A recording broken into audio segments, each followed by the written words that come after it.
Good afternoon. My name is Georg Zachmann. I'm a senior fellow at Bruegel, and I'm very happy to welcome you today here in our offices and also online.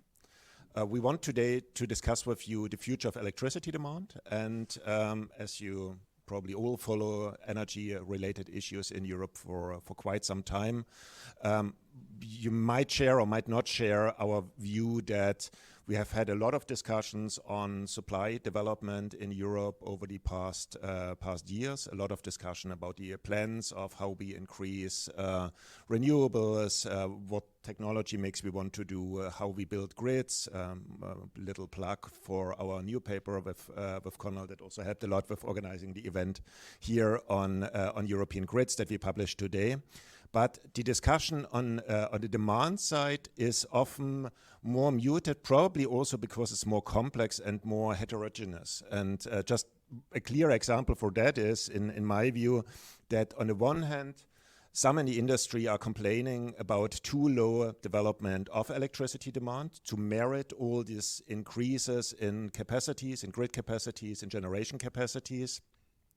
On the other hand, we have some consumers that are complaining about too high prices, and they worry also that connecting new installations, data centers, but also maintaining existing demand in Europe will be very difficult. And we think if we want to have a consistent vision about our decarbonization pathway, it's quite useful to try to focus on demand in a session, and it will be very difficult because in the end, it's all connected, of course, to the grids and the supply issue. But I will try my best to keep the discussion focused really on what happens on the demand side, what can we do to get an efficient development of electricity demand in Europe, what policies might be needed here, and to which degree maybe some demand is more useful and more valuable than other demand. So for that, we have a very, in my view, great panel that can speak to all of those aspects. First, we have Pamela McDougall. Just to be sure on pronouncing the name correctly. She is head of energy regulation at Amazon Web Services, so one of the big data center companies in the world. We have Christoph Maurer. He is managing director at Consentec, which is a consultancy in Germany that is very closely consulting also the German government on long-term scenarios and knows especially the German system extremely well. We have Lukasz Kolinski. He is director for green transition and energy system integration at the European Commission. So he is essentially responsible for the electricity part of the European Commission. And we have Marion Labatut. She is director of EU affairs at EDF here in Brussels, and EDF being one of the major utilities in Europe.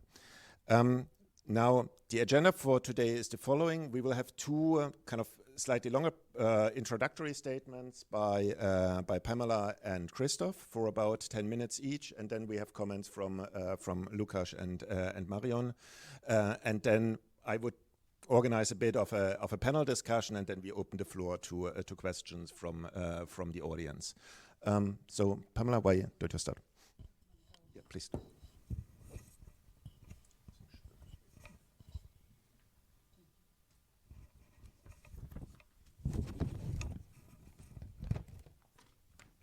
Can everyone hear me? I want to thank very much Bruegel for inviting me here today. I'm Pamela McDougall, and as Amazon Web Services Head of Energy Regulation, I lead our efforts in Europe to help policymakers build a stable regulatory framework, one that can deliver a future-ready energy system capable of delivering twin digital and decarbonized transition. My experience spans electrification, carbon-free energy, grid modernization, and resiliency, all elements that are critical to today's discussion. Having worked in the energy sector globally for the past 17 years, I've never seen a more crucial and exciting time to work on the energy transition. Let me start by sharing how Amazon is contributing to this transition. We recognize that our scale brings both opportunity and responsibility. Our employees, customers, and partners expect us to lead on sustainability, which is exactly why we co-founded the Climate Pledge, committing to becoming net zero carbon by 2040, 10 years ahead of the Paris Agreement. We believe it's important that large companies like Amazon stimulate investment in the development of green technologies and low carbon products and services that will be required to help companies of all sizes decarbonize their operations. I'm proud to share that in 2023, we matched all electricity used by our operations with 100% renewable energy, achieving this milestone 7 years ahead of schedule. For 5 consecutive years now, Amazon has been the largest corporate purchaser of carbon-free energy in Europe and globally, and we've supported over 600 wind and solar projects worldwide, with more than 230 of these projects right here in Europe. But it's not just about the numbers. We're also strategic about where we place these projects, focusing on grids that rely heavily on carbon-intensive energy sources. This way, each project has maximum impact on emission reductions. With regards to electrification, we've committed to spend €1 billion on further electrifying our transport network over the next few years in Europe. But we're also evolving our approach to data center growth.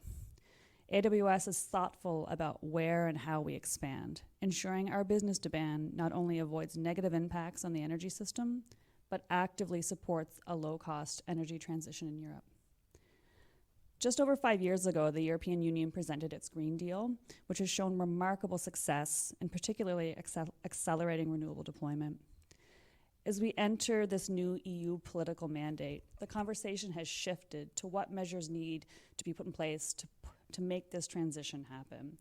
In particular, focusing on electrification, which we'll be discussing further today, grid infrastructure, competitiveness, and managing the emerging energy demands of AI. Looking forward, we're particularly excited about the forthcoming Clean Industrial Deal from the Commission later this month. This will be crucial in setting the path for sustainable industrial growth and ensuring the EU maintains its competitive edge in the digital sector. If you've been following the AI Action Summit this week, you'll know that energy efficiency has been a central focus of discussions. While AI is transforming how we address global issues, we recognize the importance of minimizing its environmental footprint. Our research shows that our data centers are up to 4 times more energy efficient than traditional on-premise facilities. That's not just good for business, it's good for the planet. Speaking about broader societal benefits, our recent study with Telecom Advisory Services, which looked at 15 European countries, found that a 10% increase in cloud adoption enhanced energy productivity by $9.2 per megawatt hour.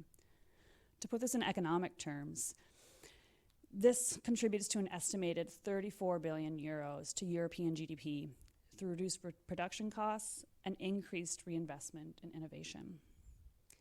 As we strive towards increasing European competitiveness, this study confirms that digital technologies like AI are essential to that effort and do help make the most of investments in energy infrastructure to benefit the economy and society. The Commission President has been vocal about her ambition to make the EU a global leader in AI innovation and promote investment in Europe. When AWS thinks about where to invest and grow our operations, it is important for us that we have clarity on grid capacity timelines. This isn't just about when we connect, it helps inform where we locate facilities and how we plan renewable energy projects. As we're all aware, alongside the digital sector boom, the energy sector is undergoing massive transformation with rapid electrification of transportation and heating, as well as accelerated deployment of clean energy projects. To ensure success across these industries, grid infrastructure investments must keep pace with the demand growth. As a result of these changes, on-the-ground companies are experiencing increasing connection delays and uncertainty about when capacity will become available. This makes it incredibly difficult for businesses to plan and execute their growth strategies. Based on our experience, we believe there are 4 essential actions needed to enable Europeans' twin transition, and let me walk you through them. Firstly, we need to enable proactive grid investment based on future growth projections. We can't wait for demand to materialize before we act. We're already seeing some promising approaches where utilities and customers share investment risks, but we need to scale these solutions. Second, we must tackle the energy infrastructure permitting challenge head-on. The EU Grid Action Plan provides an excellent framework, but implementation is key. We need to move from talking about streamlining to actually making it happen on the ground. Third, we need to revolutionize how we handle grid connections. The current system simply isn't fit for purpose to handle the sheer number of applications that utilities are facing every day. Policies which improve efficiency of connection processing, as well as finding solutions to ensure real projects and not speculative ones are being prioritized, will be key to ensuring competitiveness in the EU. And finally, grid modernization isn't just about putting copper in the ground, it's about making our infrastructure smarter and efficient. Digital technologies can help us squeeze more capacity out of existing infrastructure while improving reliability and reducing energy costs for everyone. Getting the right regulatory framework in place will enable amazing things to support energy decarbonization. There are also exciting developments with how AI and the Internet of Things are transforming our energy system. This isn't future technology, it's happening right now on the ground, and the results are pretty remarkable. Take, for example, our partnership with Iberdrola.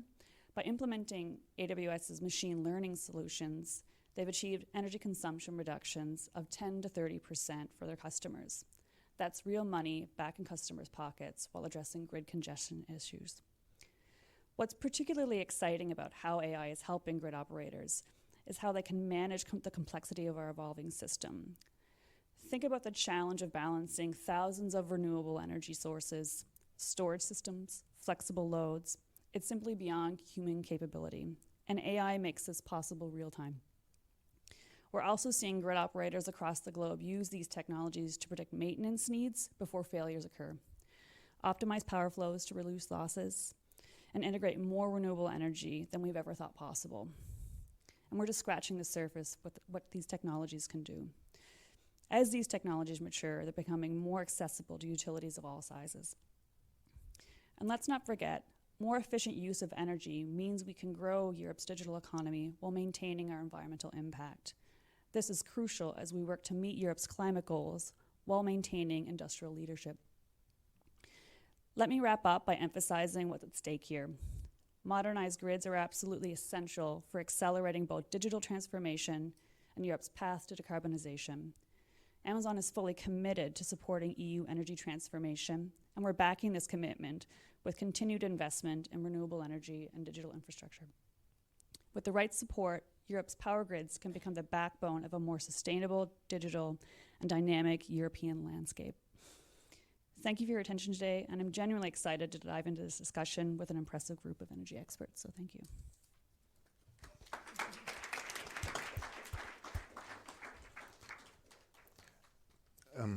Many thanks, Pamela. I found it extremely useful because it's a perspective that typically in energy policy discussions in Brussels, I very rarely hear.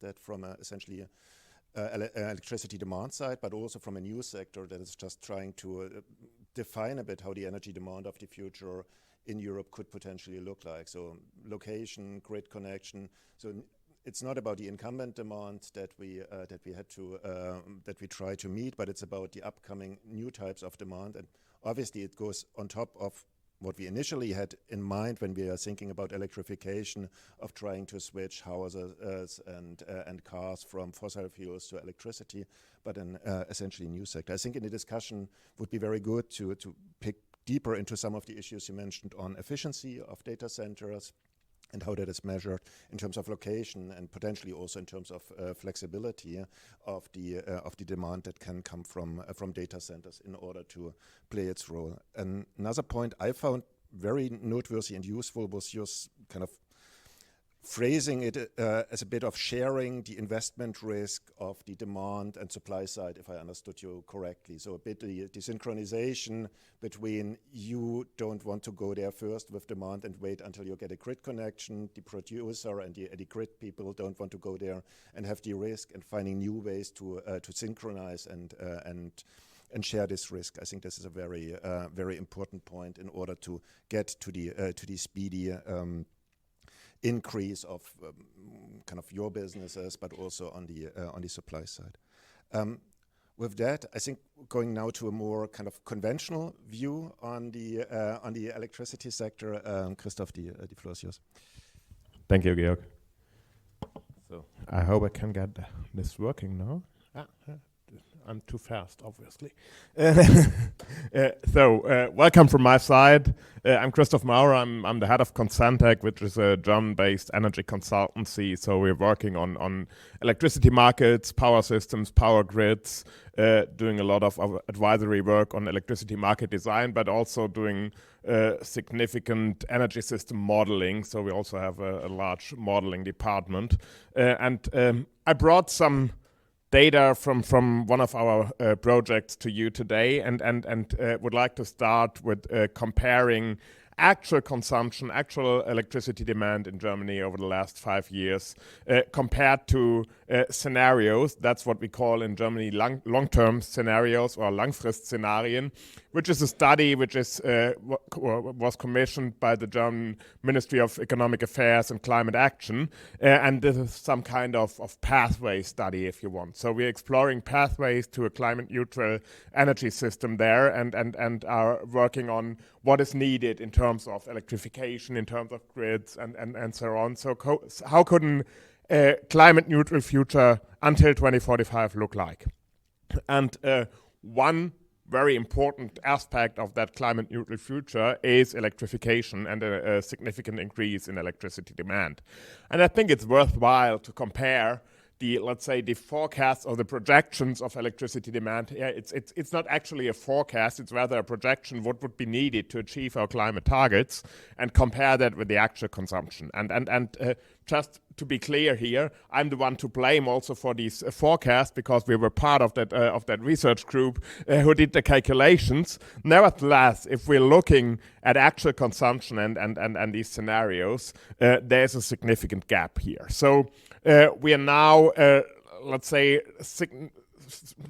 little bit above 500 terawatt hours of electricity consumption, gross electricity consumption in Germany, and for 2025 in our scenarios, and that's the latest issue which was published last year, we had something like 550, and we had roughly 750 to 800 terawatt hours for 2030 as gross electricity consumption, which would be needed in order to, let's say, get the decarbonization done. So a significant shift of industrial energy consumption towards electricity, but also from transportation, from heating, and so on.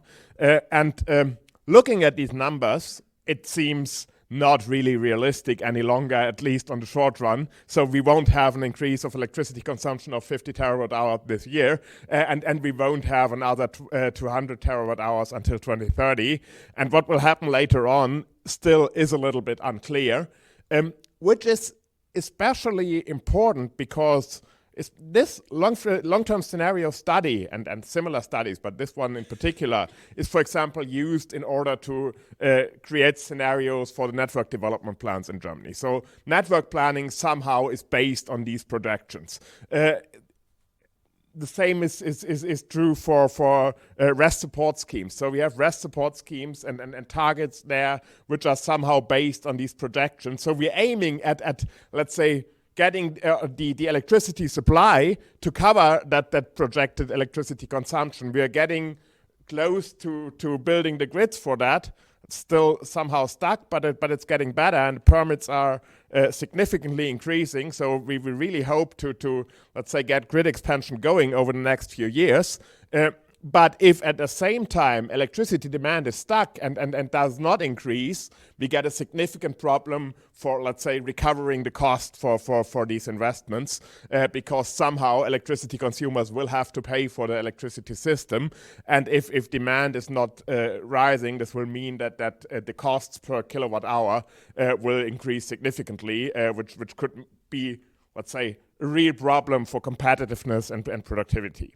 Now that's an issue, and the question is now what to do.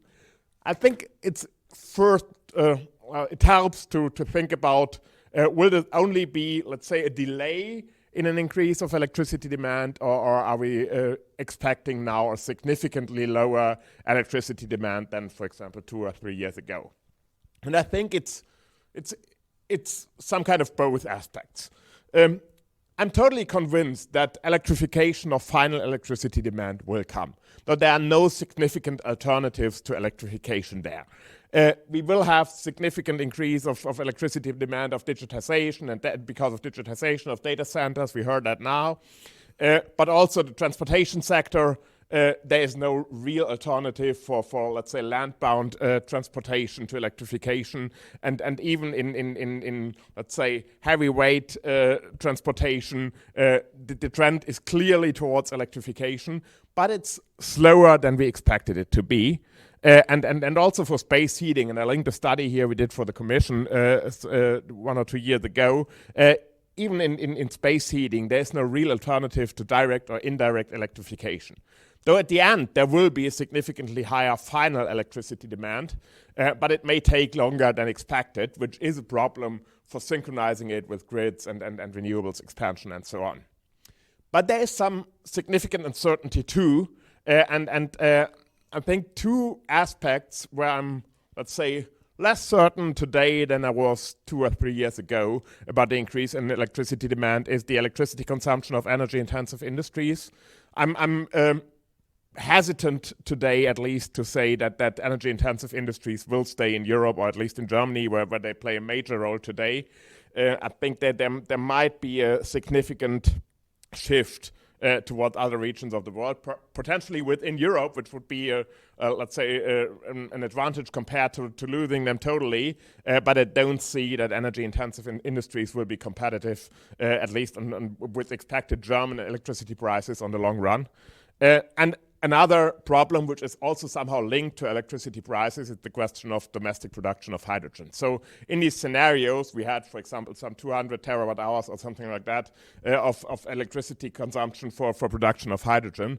And I'm no longer sure that this will happen. So hydrogen somehow, well, it was a bubble some years ago, and the bubble seems to have burst now, which does not mean that today's pessimism will also last for forever. I think it will somehow, the hydrogen demand will recover, or the projections will recover, but it will be potentially lower than expected 2 years ago or something like that. So I think we'll have to deal with the fact that these 1,000 or 1,300 terawatt hours or something like that, which we had on the slide before, might not happen. It might be 1,100 or something like that, perhaps, but that will have significant impacts on the electricity system. And the question now is how to deal with that. And I'd argue that we need some kind of smart electrification strategy for the EU. So we should, let's say, get rid of all barriers for electrification, because clearly electrification is the way to go. But on the other hand, there are also some things I personally, at least, would not recommend to do. And for the remainder of that presentation, I just would like to introduce you to some, let's say, do's and don'ts from my perspective, just perhaps also to foster discussion later on. I'm quite aware that you might not share all my positions here, but I think we'll have a more lively discussion if you know where I'm standing there and what is in my mind. So, as mentioned, we should clearly get rid of all barriers to electrification.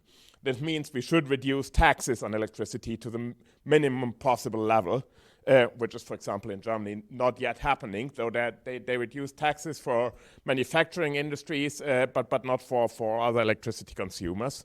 We should actually and urgently adapt RES support schemes in a way to incentivize valuable production instead of the total volume of production. So today, RES support schemes often incentivize, let's say, production of electricity which has no value. So look at solar PV production during summer times at negative prices, for example, often incentivized by support schemes. We need to get prices right. I think that's a very, very important point, because we will have to have a more flexible electricity system in order to deal with the electrification issues and make electrification as cheap as possible. And millions and millions of active electricity consumers, even on household level, so those millions of prosumers we will have, they need some signal to coordinate them, and that signal can only be a price signal. There's no other mechanism to coordinate these consumers than prices, and that means that we will have to get prices right. We will also have to think about, let's say, higher levels of cross-border cooperation here. for example, in regarding RES expansion, where we should really aim at building RES where they're cheapest in Europe, which also means that we have to think about a cost-sharing mechanism for the related infrastructure. So we won't get cheap renewables from, let's say, somewhere in Spain, in Germany, if there's no way to also recover the cost for the infrastructure to transport that electricity, for example. We need some joint strategy on EU level, in my eyes, for resource adequacy instead of national capacity remuneration mechanisms, which have a lot of let's say, biases and problems. We need a smart grid expansion strategy. Pamela mentioned we should build grids now. We should not wait until, let's say, demand emerges. I agree with that. We should aim at getting the permits done and so on. But at the same time, we also need flexible strategies, let's say, to shift really realizing and spending the money if electrification does not matter or materialize yet and something like that. So if not, we will risk that grids are getting ever more expensive, and that would also be bad for electrification. There's some other aspects like forward markets, like simplifying the requirements of the RFNBO Delegated Act, for example, which would be helpful in my eyes, and also getting rid of all subsidies which still exist for fossil energies in the EU. But on the other hand, there are also measures that are under discussion now from what I get, where I'm not yet convinced that we should aim at realizing them. I have two groups here, because I promised you I have do's and don'ts. And the first group are measures which might be debatable, but where at least I think it's necessary to weigh the pros and cons, and there are significant trade-offs in my eyes. So these are not no-regret measures like the ones on the other slide from my perspective, but ones which really need thorough investigation before realizing them. Which might, for example, be prolonging the cost recovery period for grid expansions. That's a measure which seems to be very popular now. So we had it in Germany for the hydrogen network, which is to be built. It's quite understandable there, because there we have huge investments at the beginning, and demand will materialize only later. So I can see the sense of prolonging the cost recovery period there. I'm less convinced of doing that with power networks. So where we have congestion today, I think it doesn't really make sense to shift cost recovery to future generations, for example. Subsidizing grids from fiscal budgets is a thing which is also discussed now in Germany and the new government. So if we get one, hopefully next week. But the new government might very well agree on somehow subsidizing costs from the budget, which has pros and cons. The distributive effects might be better than that of grid tariffs, but on the other hand, there might also be significant uncertainties with regard to let's say, future payments and so on. Subsidizing energy incentive industries, at least if we have to do that permanently, in my eyes, might be, well, not that recommendable. And handing out government-backed guarantees for long-term contracts, which is now in the electricity market design regulation as one possibility, at least has to be defined or done at, let's say, at market level or at market price level, so it shouldn't be a subsidy. But nevertheless, these are all measures which are debatable and could help electrification if done properly. And there are other ones which I personally would not recommend doing, and hopefully they won't be pursued. But nevertheless, I'm still worried. I think that the idea of changing the pricing mechanism in short-term electricity markets is gaining traction again in Brussels from my perspective. So I was very happy that we got through the electricity market design reform without actually endangering the functioning of short-term electricity markets. But I'm a little bit worried that it might come up again. With the idea of reducing electricity prices, I don't think that would be a favorable thing to do. I would strongly oppose capping prices, obviously, that would be even worse. I'm also a little bit worried that given the idea that we now should lower the barriers to state aid, for example, and so on, and also given the dangers from, let's say, global trade conflicts, we might enter intra-EU subsidy race, so that EU member states might compete for subsidies for their energy-intensive industries, and that could in my eyes, be a very, very bad outcome. So if member states would spend a lot of money from their budgets in order to incentivize, let's say, companies not to go to another EU country or something like that. So hopefully we can avoid that. And I'd stop here just to spark some discussion, hopefully, and with that list of do's and don'ts. Thank you.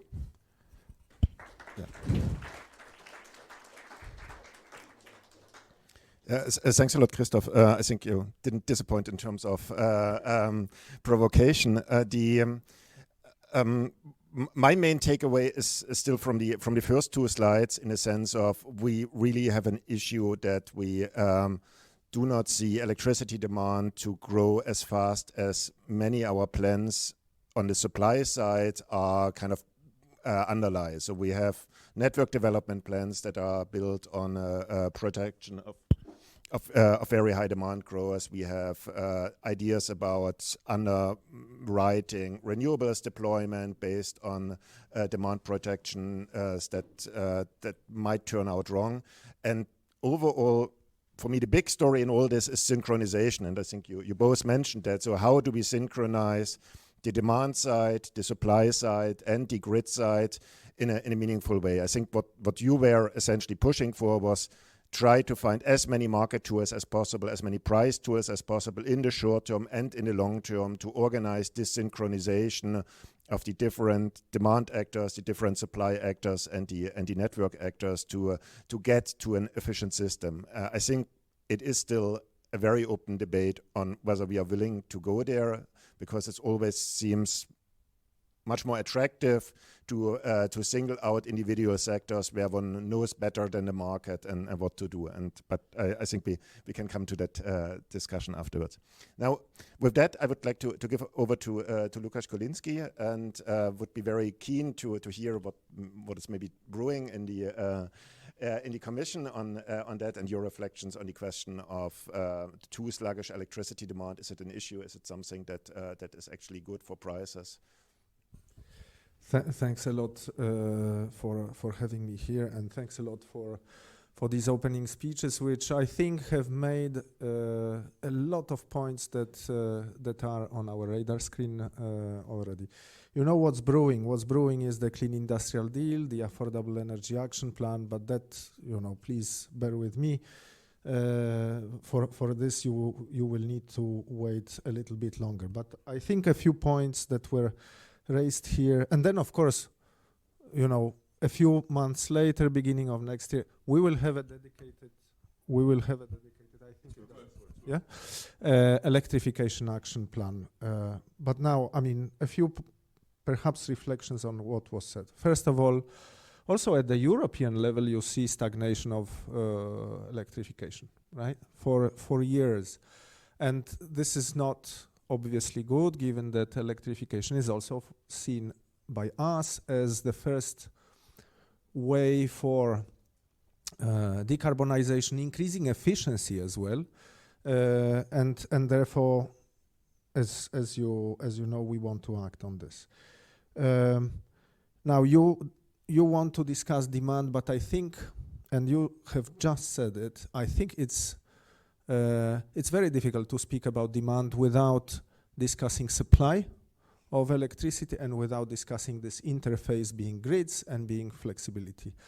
Why? Because, sometimes when we discuss demand for electricity, new demand, etc., people kind of forget that, well, if the supply doesn't catch up with this additional demand, that will have the impact on prices. So from my perspective, as we are preparing the Affordable Energy Action Plan, and I will not repeat all the good arguments why we need more affordable energy or more affordable electricity, we want to be coherent in the Electrification Action Plan with that. So the road for electrification goes through affordable electricity and goes through more supply of cheap, clean electricity. That's one point.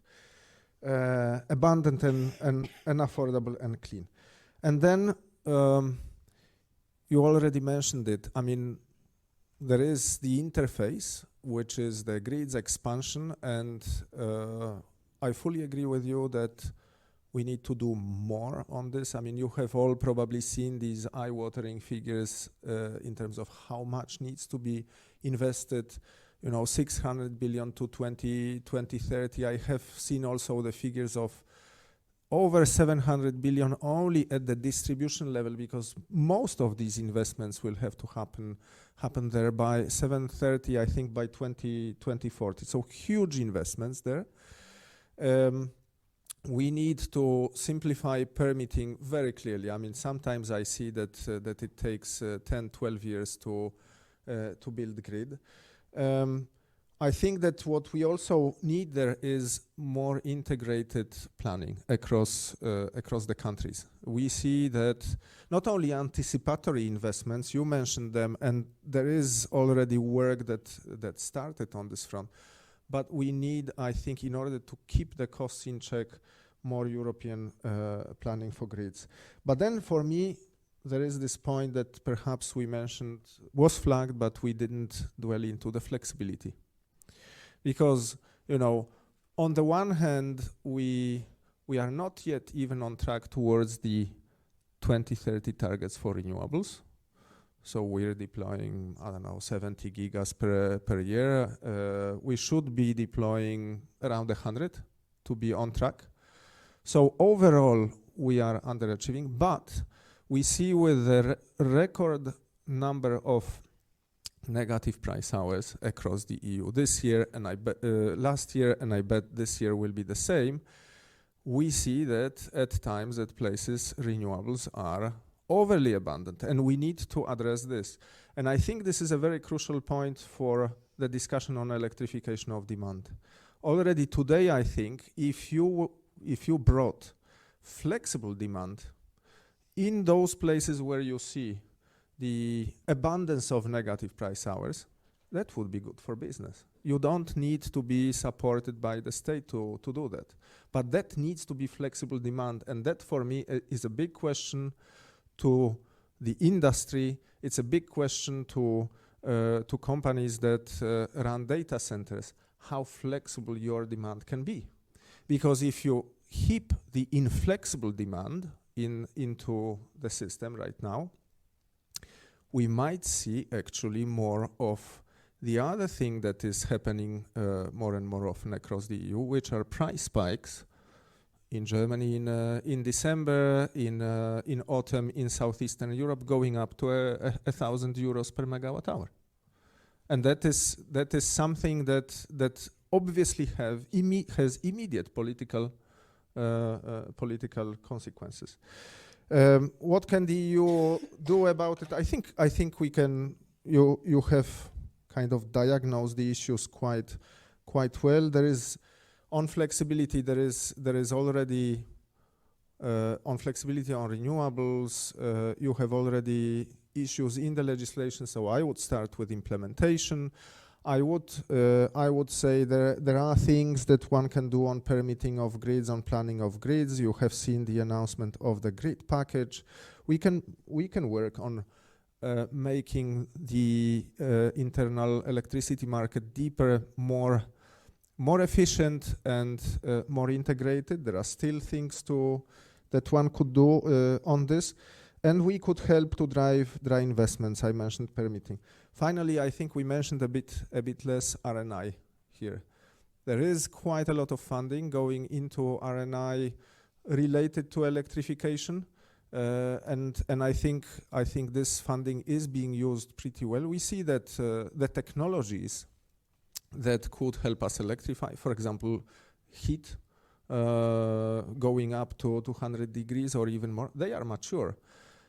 So there is a lot that has happened over the last years with limiting taxation, and I can sign off on this, with both hands, but you have seen what's going on in the council over the last few years on the energy taxation directive. I think, the message needs to be passed much more strongly towards the member states. And then finally, of course, we are ready to kind of help in with the financing of those most ambitious decarbonization projects, bringing the projects over the line. But again, we need to to use the market as much as possible. And I think we are really in a good place to, to push this line of electrification in the final energy consumption a bit higher. Thanks. Yeah, many thanks, Lukáš. I think for me the main point of the several interesting points was that the focus on flexibility and the point that we are not only talking about terawatt hours, but that we are talking really about capacity, about situations in which you have wind and solar available, and location. So that demand is not just one number that we look into, but we really have to make sure that we get the right demand for what we can cheaply produce, and that we also build the right system for the demand that we are having. Marion, over to you. Thank you for inviting me. I'm a bit sick, so bear with my Darth Vader voice. I think indeed that we need to look at the evolution of supply and demand in a consistent manner. And as our CEO put it last week, it's good if the supply is a little bit ahead of demand. If we can anticipate where it's going to go. It gets more complicated if we are lagging behind, because that will, of course, create price spikes. But it's also a problem if we are too much ahead, which is the case today in some member states. It is the case. It starts to be the case in France, for instance. So we need to have this coordination, but not overall with the bulk terawatt hours figures. Also, indeed, in terms of location. Cross-border exchanges, and also in terms of the moment when we have lots of electricity and the moment when the consumption happens. And this brings us back as well to the flexibility discussion. I think it would be high time to bring this type of debates to the political level, maybe once a year in the Energy Council, have a discussion on what each member state is doing, because they have freedom to decide on their energy mix, but have a frank and open discussion on the impact of those choices. Positive impacts, but also impacts that need to be looked at and assessed and addressed. If we keep adding generation which produces in the middle of the day, then let's face it, and let's look at what is the flexibility needed, the storage needs, and how we can trigger more demand at this moment of the day. Otherwise, next year it's going to be again 4 times more negative pricing compared to 2024, and this will start to be lots of hours of negative prices. So, first of all, a call for a more political coordination and really talking about this, because otherwise you will have what's happening in Norway right now, which is basically almost an exit of Norway from our electricity system, governments falling over it. We saw as well during the Dunkelflaute in December how it became really heated between Sweden and Germany. So these are very strong political signals that we should address it at the highest level and with a frank discussion. Now looking at electrification, we see it slowly coming. It's going to come through the massification of electric vehicles, as you said, of heat pumps, because there is not much more alternative in terms of decarbonizing buildings. The more complicated part is indeed on industry, because that requires a tailor-made solution. Nevertheless, there are different areas, and we really see that there are low-hanging fruits and more easy to electrify sectors that we could tackle in the next few years with existing technologies such as industrial heat pumps, e-boilers, steam compressors. And the good thing is that those technologies are produced in Europe. So you are decarbonizing, you're bringing energy efficiency, you're developing industrial supply chain made in Europe, and this creates also the demand that is needed if we want to continue expanding the power system.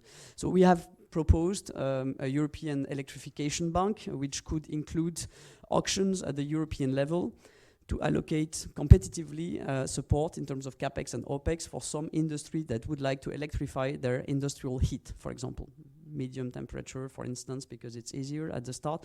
And that would bring a very useful European layer also to discuss constructively on how to design the OPEX support in supporting industries in all regions of Europe. And you could plug it to an auction as a service system so that member states could top up with national state aid as well, but without having a huge discrepancy between what member states are doing. Third thing I wanted to mention is grids. And maybe looking more specifically at data centers. I mean, there was the AI summit yesterday in Paris. We see the grid connection issue as the main issue, actually. At least at the moment in France, we have lots of electricity, which is available, which is stable, and so we could offer it. But you need to be able to plug the data centers, but also the industrial sites, and that's the main problem because it takes 5 years, 6 years, 7 years, and how to accelerate. So we think that indeed anticipatory investment would be good. Second, we need to get rid of this first come, first served approach in terms of demand connections. Why? Because in the list, you have a bunch of projects which will never happen, first of all. Second, because some projects might be more needed even from a system standpoint or a societal standpoint at a moment in time. The Netherlands is already doing it. They started in October, a system where they are prioritizing, it's called, I don't know how, system supportive projects. So they are prioritizing demand side response, batteries in terms of grid connection. So I think this is a first example that should be picked up at the European level as well. As a start, we are doing what we can. We have identified 4 industrial sites which already have the connections and everything you need to put a data center or an industrial site with 2 gigawatts of available connection. And we're gonna do a call for interest in the next weeks. And we keep on identifying sites. That's on our own EDF real estate because we're the 3rd real estate manager in France. And so we've been working on really identifying sites and we're going to offer them to the market. And then, of course, there are commercial discussions going on the sourcing of electricity. I'm giving this example because I think that industry can also play its part and try to show the way and find solutions before all the regulatory framework is in place. But at the end of the day, we need an acceleration on the permitting. For industrial decarbonization and, of course, for the grid connections that go with it. Thanks a lot, Marvin. I would have one quick clarifying question back, and that is, when you talk about the electrification bank, is that mainly for existing industries that want to go from fossil to electric? Or is that for everybody that wants to electrify, maybe even newcomers in the same sector? Our initial idea was for industry that wants to electrify. So, for example, you're drying your sugar with gas heating system, and you want to switch to industrial heat pumps. That requires significant investment in terms of capex. And then for a period of time, you may need some OPEX support because the price of gas is lower than the price of electricity. Also because in France, by the way, the taxes on gas are 2 times lower than the taxes on electricity. So that's part of the equation. And so you could indeed have these sites willing to electrify, bidding in this type of system. Then it could be expanded if it works, but that could be a good starting point. I think the EIB would be very useful as well because on the capex side, sometimes you don't necessarily need a huge subsidy. You need, a guarantee or a system that will help the industry make this investment. Yeah. What I particularly kind of picked up from your comments was on the first part in terms of coordination mechanism on the European level. I think what Christoph presented, this German study on 2045, I find it always fascinating that something like that exists, but it exists somewhat in a vacuum for one country, and it's not really coordinated with corresponding planning exercises in neighboring countries. And I think there is a substantial issue there if Germany assumes in a certain year to import certain amounts of electricity from one country and in another year expects exports to this country without this other country knowing about that. And I think we need to get better on this planning and modeling, but also on the political coordination side. And then some thought that came to mind in your from your presentation was that we have essentially different types of new electric demand that are coming up. We have the one that is more location fixed, like heat pumps and electric vehicles, which will be there where currently people are living and which we can relatively well predict, where we might have some opportunity in the sequencing, so when it comes in, and maybe there is some optimization in terms of sequencing and doing it first in some parts and later in other parts, depending on the supply side.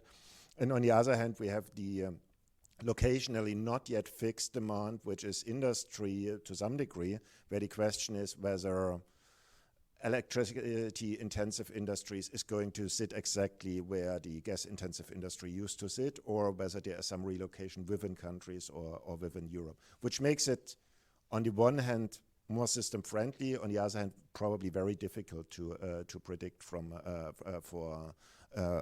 modeling exercises.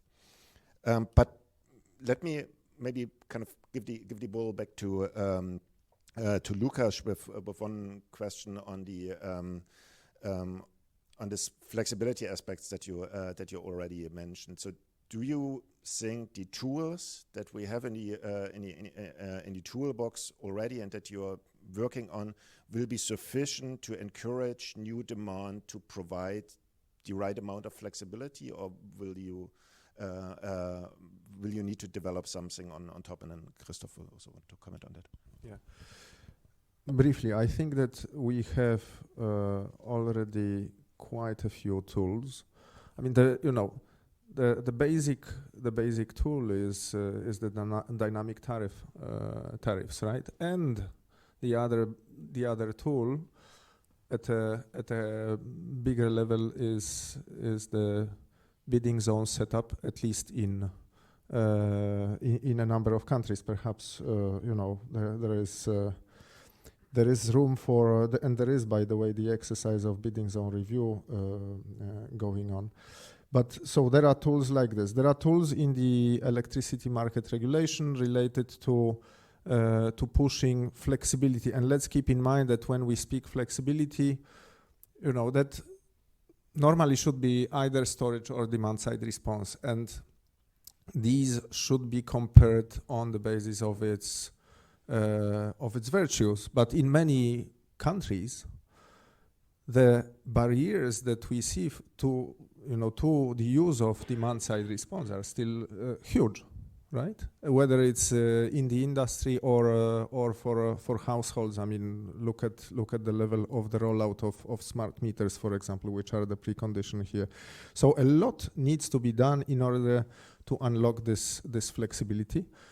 I think that we should also look at whether different elements, let's say, of the electricity prices, are they stimulating flexibility enough? There is the price of electrons, but there are also network charges.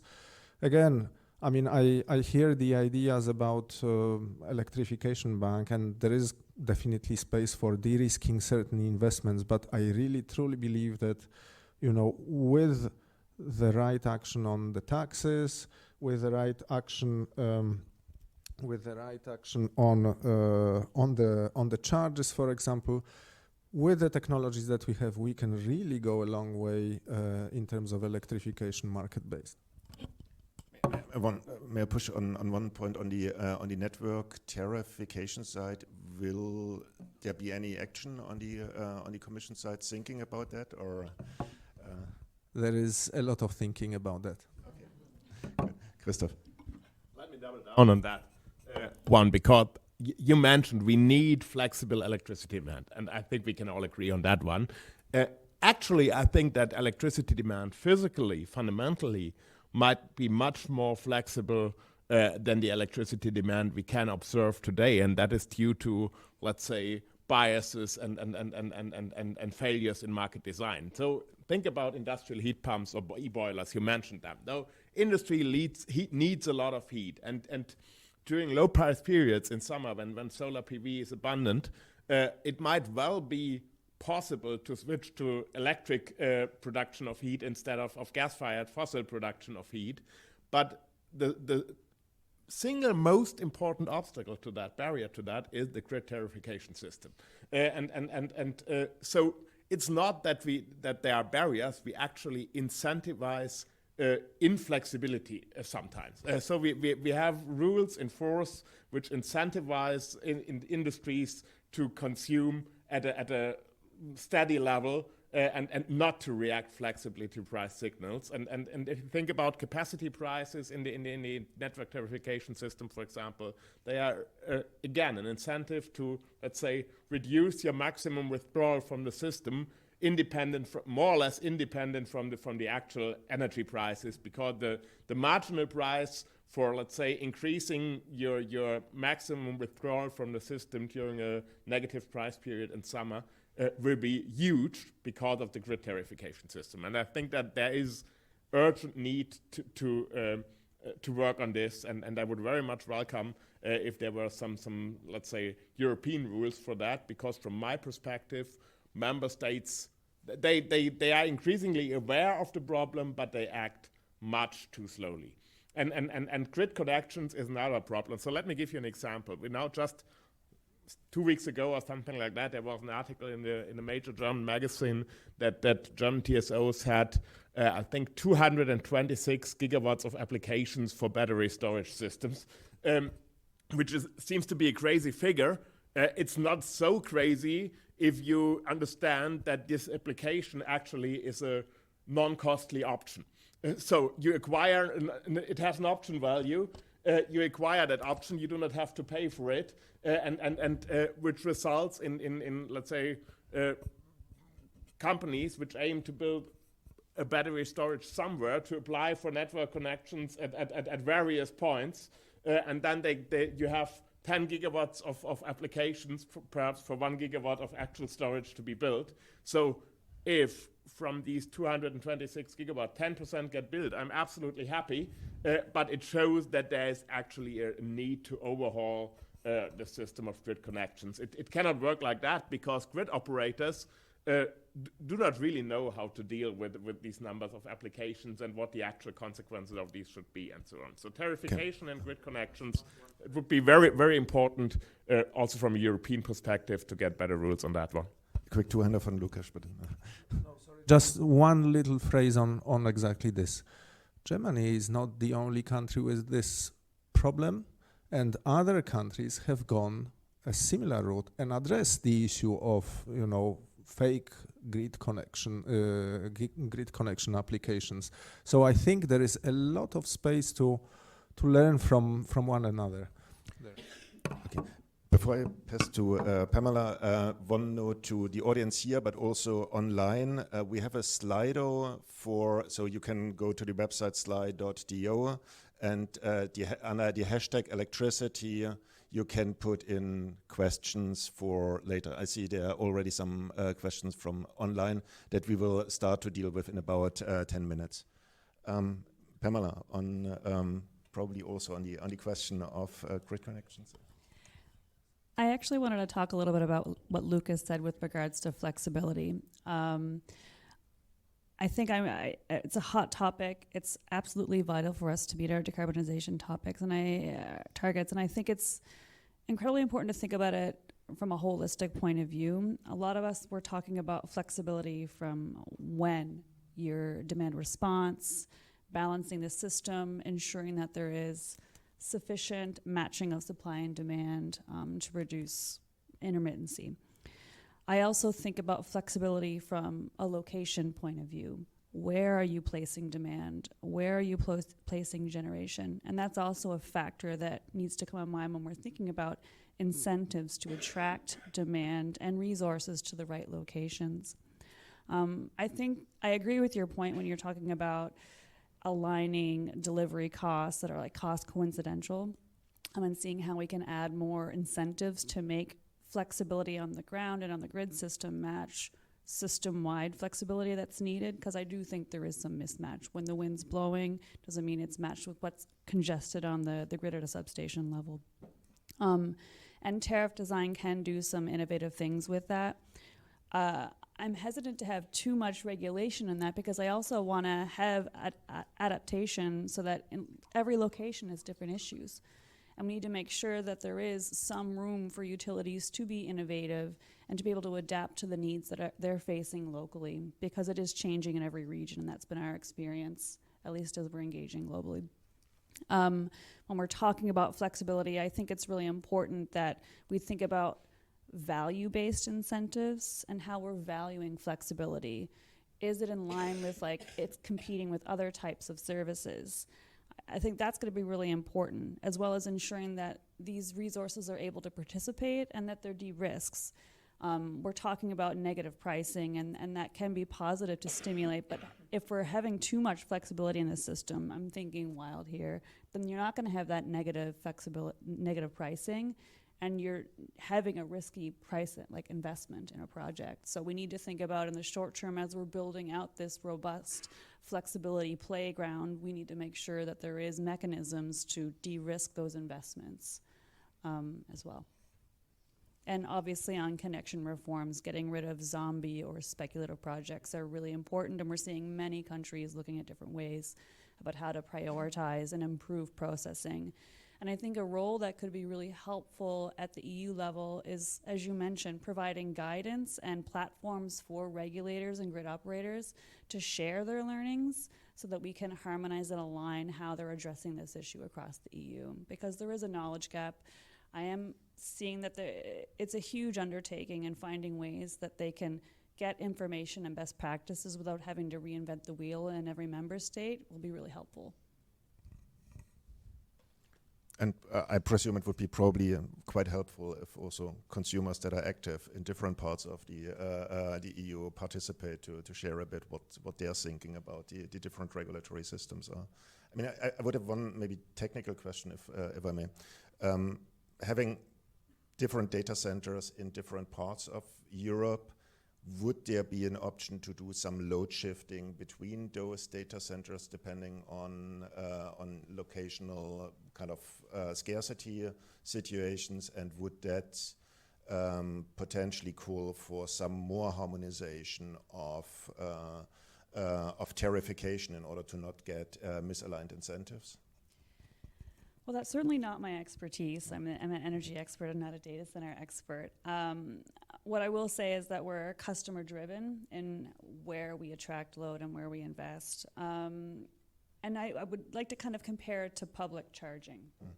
When you think about medium and heavy duty vehicles, roadside highway charging, when you invest in those systems, you need to have the service available so that you can attract customers and it's there when it's needed. So let's say you have a delivery truck, an Amazon package, for example, and they're charging that electric van so that you can get your goods on time, be it prescription medicines or a t-shirt. Having uncertainty about when that vehicle is going to be charged is not helpful for business and is not helpful for customers. And so we think about our data centers in that way, thinking about governments using our platforms and our data centers. We can't tell them when they can have access to their information. Okay, so there's a limit to flexibility.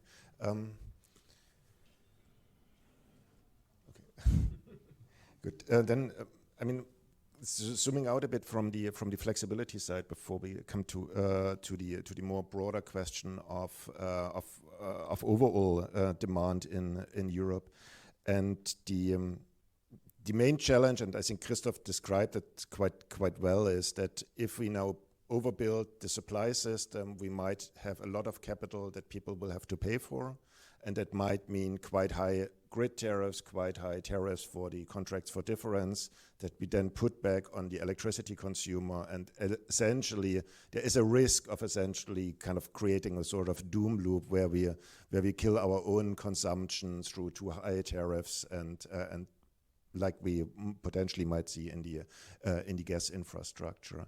Is there any thinking on that there might be a role still for the state to kind of avoid this this risk of having of tariffs exploding, fending off demand, and therefore leading to even higher tariffs? I don't know, Marion or Christoph.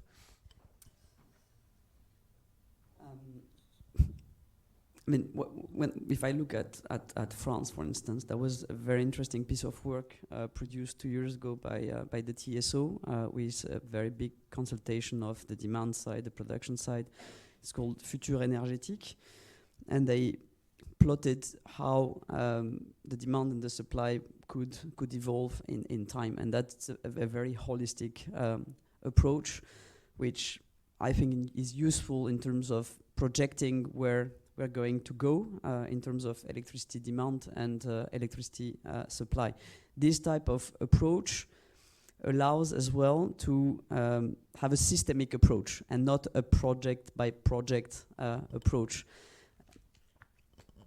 If I'm going to add an electrolyzer on the grid, for example, if the planning has been done in a way that we know that by 2030 there will be, 30 or 40 terawatt hour of demand for hydrogen production, and at least the system is going into this direction. Is it absolutely needed to have an additionality linked to that site? I think we've been looking at the system in a very project by project approach in the last few years with some of the legislation that was proposed, when maybe we need something that is more systemic in terms of approach. Maybe can I push that a bit further to Christoph? So I see we do not really have, or at least I am not aware of a very good analysis of future electricity demand scenarios through in a cross-border sense. We have the work from the 10-year network development plan and the NZOE. The question there is that a completely neutral party to the assessment, because in the end they might be interested to see higher demand in order to justify more investments. So would there be a need to come to some more institutionalized electricity demand scenarios on a European level, or would you see any other option that national plans are being pulled together, or is that kind of just fantasy and doesn't make sense at all? That's an interesting question and not that easy to answer.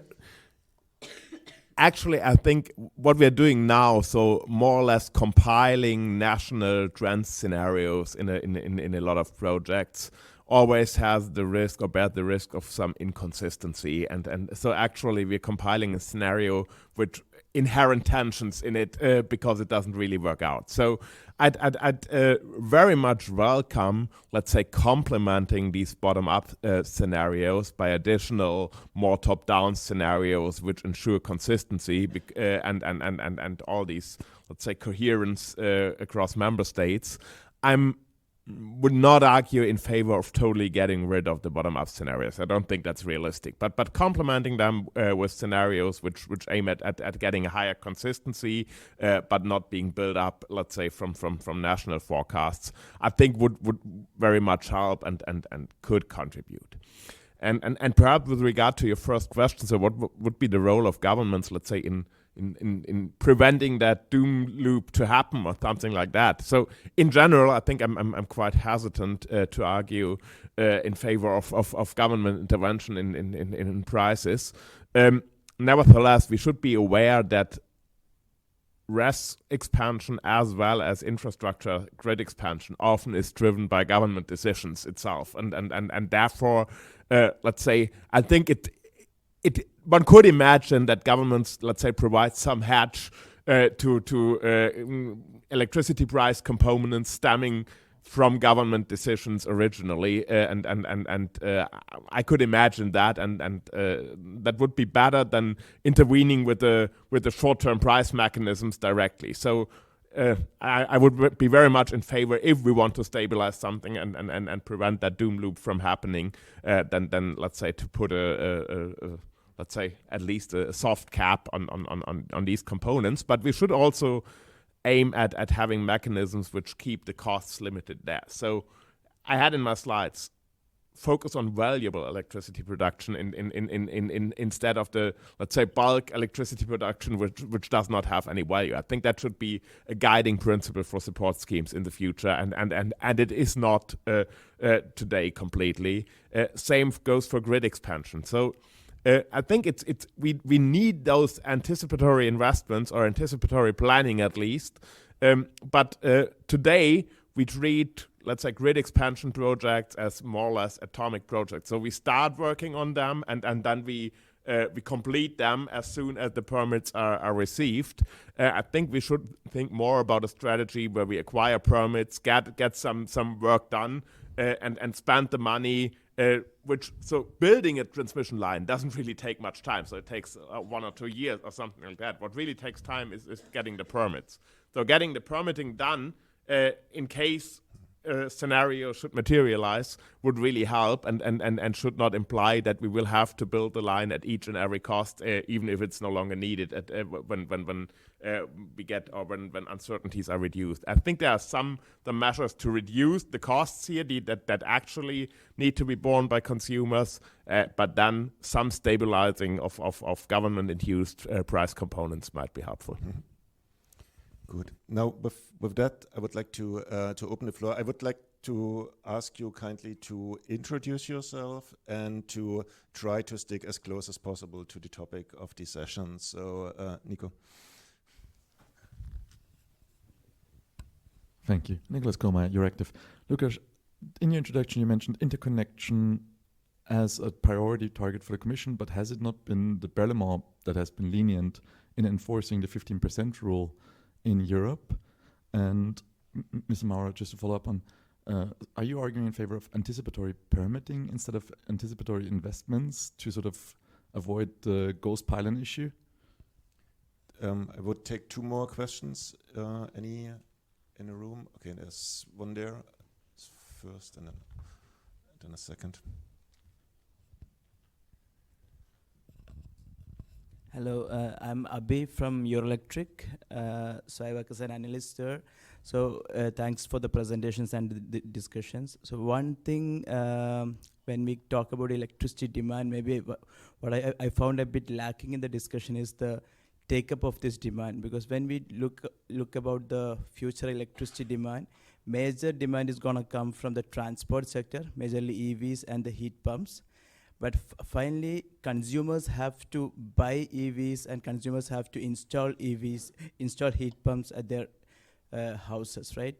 So what actions we can take, to kind of accelerate this uptake? Maybe this was, I found it a bit missing in this discussion. Mm-hmm. And then there was the gentleman there. Thank you very much for the talk. I have a question regarding the future of electricity demand related to data centers. And that is, I'm wondering whether there's some sort of natural limit to the amount of data that you collect, and therefore the electricity that you will require for efficiency reasons, or is it just more and more and more? Or is there some sort of limit where at one point it just becomes more costly and less efficient to collect more and more data to pump into these data centers to get better and better algorithms? So at one point I guess the question is about whether your efficiency progress in terms of the algorithm from the data will mitigate the increase in electricity demand that you have from the data centers. Good. Who wants to start? Maybe Lukas got the first question. Yeah, thanks for the question, and I'll start with grids. What I'd say is that well, in Berlaymont or in Brussels or in the Commission, we've been pushing the interconnectors, as you know. This said, the interconnectors are not being built by the Commission, right?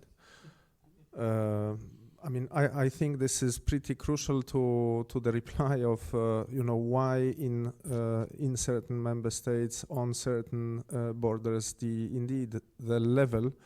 By the way, 15% that's for 2030, no? So, but you are right that the progress on certain borders is clearly not sufficient. So I would say that first, you can expect in this mandate more focus on interconnectors. But the second thing that I already mentioned and I would like to stress is that you will see more focus on the expansion, modernization of, in particular, distribution grids. And this, in my mind, is something pretty new, no? Traditionally, we were focused at the EU level at transmission lines, big interconnectors. The distribution grids were behind the curtain of, subsidiarity. It has changed. I think that now you have a common understanding around the table that this is where the challenge is for the whole system, and this is where we need to kind of sit together, learn from each other, finance certain critical investments at the level that in the past would have been considered local. Thanks.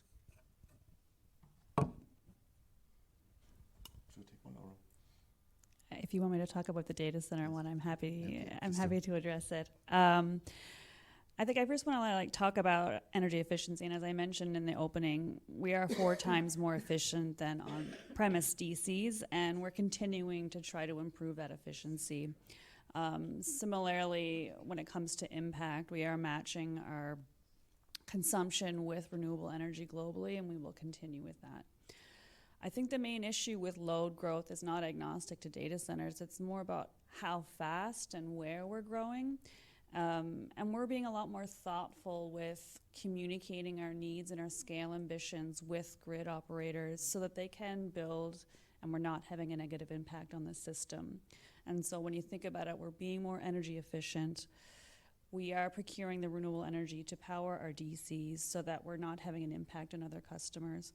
And we're also being a lot more thoughtful with sharing, and that brings up the coordinated grid planning aspect that you mentioned before, and that, Christoph, you've mentioned for anticipatory investment. I think the scale of demand is evident that it's coming, but it's not unusual for just this sector. If we want to be competitive, we need to build to need. But how do we do that in a way that's smart? And that's where we need to be more partners and more collaborative with regulators, with grid operators to ensure we're right-sizing the system. And we're also incorporating these kind of aspects in planning. I know you mentioned, Christoph, that you want to kind of continue with the top-down and bottom-up planning. What I like, and an example of that I was a part of, was the New York Coordinated Grid Planning process, which does that. And it's very strategic about where they pre-invest in the energy system from an anticipatory point of view. They identify projects that are hot spots for grid investment so that they can preemptively invest there. I'm less concerned about the demand growth and more with the pace with which we can match it. And that's where we need to be a bit more nimble and innovative with where we invest and how we unlock some of these barriers, such as permitting. And something that wasn't brought up today that's on my mind regularly is supply chain issues. If we are pre-investing in the energy system, how are we ensuring that there are transformers available so that we can get those projects going? And with regards to anticipatory permitting, I think there's a lot of ways that you can overcome permitting. Some things can be green zones. It can be streamlining the process. But it's something that you really need to have active coordination with government agencies so that they can anticipate this and streamline it. And I see a lot of innovative things coming forward, but I think education is key, understanding, and having all parties on board to find solutions together. Yeah, maybe jumping on Abe's question. We've had in France a social leasing system for electric vehicles, which worked quite well for a while. what we see is that when there are many changes to the schemes, it gets more complicated for consumers to find their way out in the different stop shops that you have.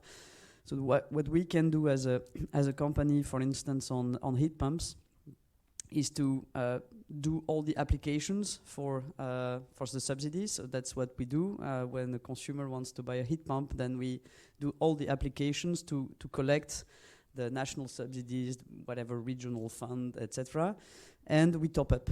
So for each heat pump that the customer wants to buy, we top it up, the support schemes, with up to 1,000 euros. So that would bring down the price of a heat pump between 3,000 to up to 6,000 euros for a household which would have less revenues. But of course, I mean, if you compare that to the cost of a heat pump, which is more between 10,000 and 15,000, there is still quite a substantial investment to be done. So maybe we should be discussing more with the banks as well on what kind of systems could help consumers to invest, because there is a significant capex investment effort to be done at the beginning. So as companies, we do as much as we can, of course, but that needs to be matched with some stability and clarity in the schemes as well. Briefly. Add on the question of interconnection. I think there is actually some headroom for improvement here in coordinating European-wide interconnection or planning and national planning. So if I look at the German network development plan process, actually they take the projects from the TYNDP and they question them again from a German perspective. So looking at the benefit for German consumers, which obviously does not necessarily need to align with let's say socioeconomic welfare on EU level. So I'd be very much in favor of a, let's say, closer linkage between European and national plans there, and somehow making a project which was identified as a project of common interest on European level, let's say, mandatory or at least some kind of default for national planning, and limiting the possibilities to question that project again in national grid planning. And another issue, and I think that fits well with your latest publication, Georg, is about, let's say, sharing costs and benefits for interconnection projects. To me, that is one of the major issues which has to be resolved over the next years. So obviously there's all energy modeling studies see huge value in interconnection. That long-term scenario study I presented to you, it calculates about, if I remember correctly, roughly 90 gigawatt of interconnection for Germany in 2045, which is a huge amount compared to today's levels. So it would have to triple roughly, And here it becomes obviously very important what Georg mentioned some minutes ago. It really doesn't help if a German study calculates that from a German perspective 90 gigawatts of interconnection would be optimal if nobody else knows about that and deals with that in national plans. So getting that socioeconomically efficient level of interconnection is a huge task, and it requires some allocation, cross-border allocation of costs and benefits. And that can only be done on EU level. And it needs some intelligent solutions. And I think you were arguing for some kind of EU fund in your paper, and I've been doing that for many years, because I don't think that today's mechanism, let's say, of trying to identify the costs and benefits and then slicing that fixed pie among the project or the parties to the project really works. And I think I don't see any evidence that it really works, and that is a major challenge. And I would very much welcome, let's say, some smart ideas on European level how to deal with that, because we will need that efficient level of interconnection, and it will be much higher than the level of interconnection we observe today. Thanks for also mentioning the paper, and you can find it on the website if you like. I would like to almost close. I would have a last question based on a few comments on Slido, and I would put it to you, Lukáš. I feel feel free to see what you would like to make of it. There was one question on industrial electricity demand in Europe, so what the expectations is there. There was another group of questions asking for cross-energy vector system planning and understanding how demand is there, and a third question on hydrogen. And for me, I would bundle them to a question essentially: do we have good visibility for policy making on a relatively kind of granular level of energy demand scenarios in Europe? So is what we can get from either primes or others, is this good enough for us to kind of do the policies that we kind of want to do as fact-based as possible, or should we kind of is there an analytical gap also for people like Christoph and a think tank like ours to do more analytical work on a granular understanding of the future of electricity demand? I guess I will cut to the chase. I think there is space for, short-term modeling. You mentioned primes. Primes is working on 5-year steps, right? Good luck with granular picture on this. Primes is for certain uses, right?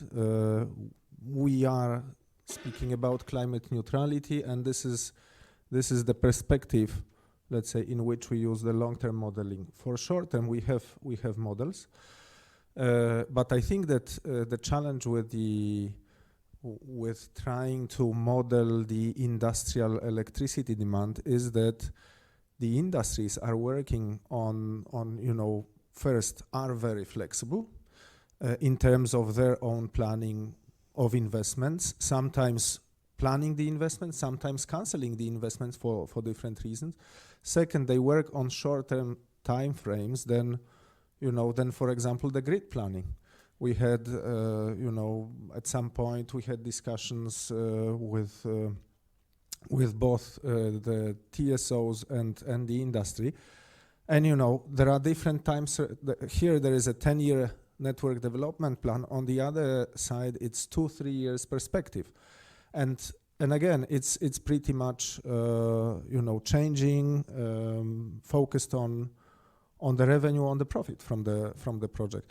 So I guess there is definitely space for more granular modeling, but I think there will also be this, the level of uncertainty how this all develops, and therefore I really like the idea of this kind of flexibility on the grid side in terms of taking steps, right? I mean, kind of verifying at each and every critical milestone whether the necessity of the costly infrastructure is there, and I would add to this whether this remains the best solution, because sometimes flexibility can be cheaper, right?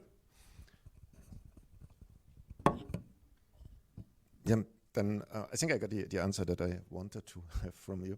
Many thanks. What I would take home is electricity demand stays and increasingly becomes an exciting topic. We are, on the one hand, thinking about doubling our electricity demand.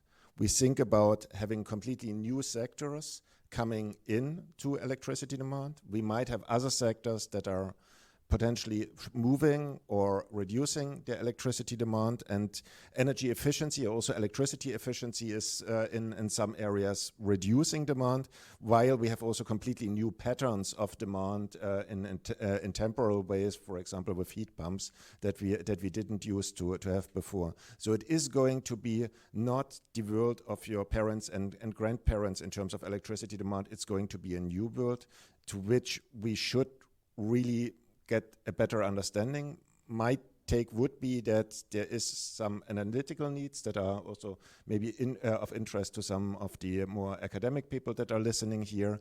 And there is also some need for policy action to make sure that this synchronization on the supply, transmission, and demand side happens in a way that we don't have too much of wasted capital in a time where resources are, as always, very, very scarce.